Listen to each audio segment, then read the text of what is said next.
Hi, Professor.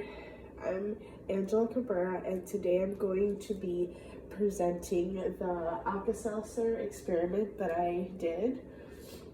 First, I want to go over my purpose. What I stated was that the purpose of my experiment was to identify the effect that temperature has on the reaction rate of an Alka-Seltzer in water. My testable question is which temperature of water will cause an Alka-Seltzer to dissolve faster? My hypothesis is that the hot water will dissolve the tablet the fastest. And then for my research, I put an Alka-Seltzer dissolves in water. Water releases hydrogen ions.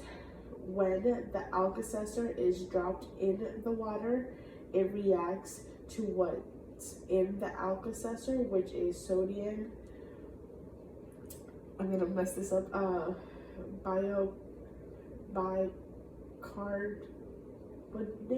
Bicarbonate, sorry. As the tablet starts dissolving, it releases a carbon dioxide gas, which we see as the fizz and bubbles. Since higher temperatures have kinesthetic molecular energy, it causes the molecules from the water and the molecules from the tablet to move around fast. This breaks the tablet quicker, causing the chemical reaction, and therefore it takes less time to finish. Some materials that I used are the Alka-Seltzer tablets, plastic cups, a timer, water for my experiment, and I used cold, hot, and room temperature water, a measuring cup, because I wanted to make sure that all of the water is like the same amount, which was 200 milliliters is the one I used, and then goggles, just in case something like goes into your eye, even though it's not really harmful, and it could be, and then a scratch piece of paper just to record all of your temperatures and your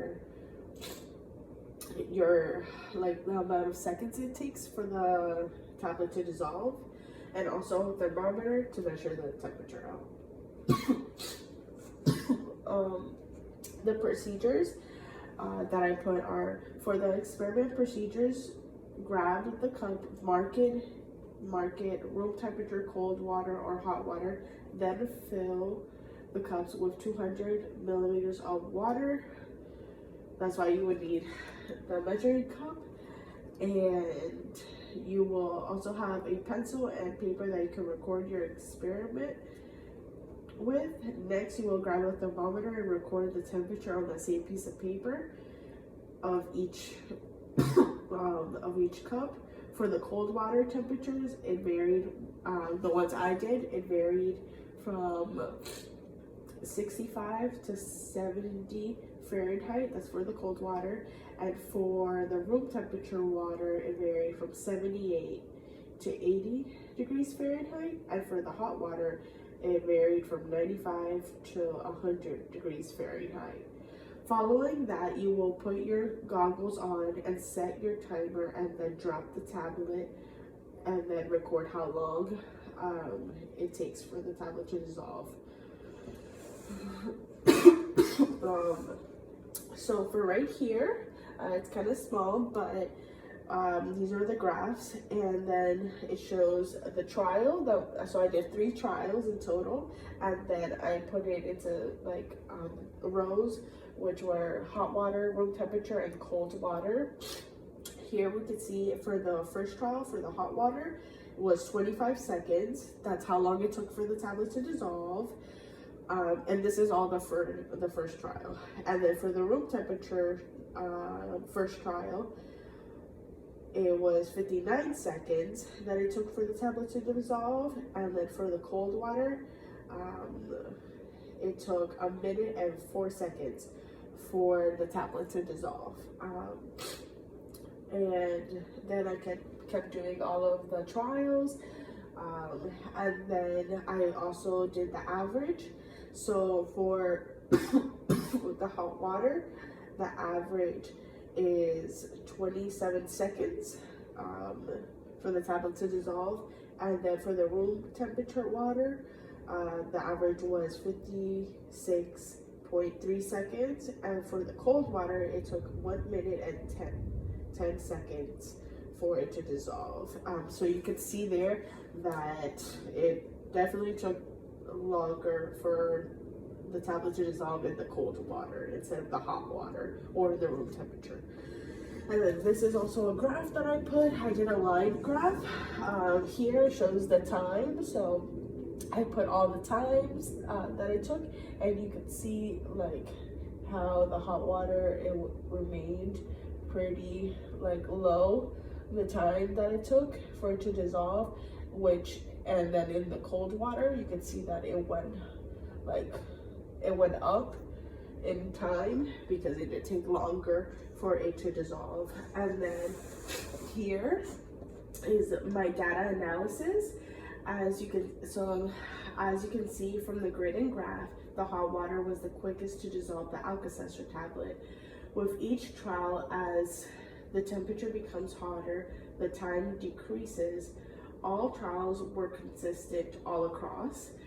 From trial 1, the first result, hot water to room temperature had 123% difference, and from the room temperature to cold water, it had a 73% difference. This supported my hypothesis, which was that the hot water would dissolve the tablet the quickest, and you can see this by the times in each trial. And then for the discussion, from the data collected, the hot water dissolved the Alka-Seltzer in 25 to 28 seconds. For the cold water, it took 1 minute and 4 seconds to 1 minute and 20 seconds to dissolve the Alka-Seltzer. Lastly, for the room temperature water, it took 54 to 59 seconds for the water to dissolve the Alka-Seltzer. The average time rate for the hot water was 27 seconds, like I mentioned before. For the room temperature water, it was 56.3 seconds, and for the cold water, it took 1 minute and 10 seconds as the average. And these results show that the higher the temperature of the water, the fastest that Alka-Seltzer will dissolve. And my conclusion was the following experiment and its results. Hold on, sorry.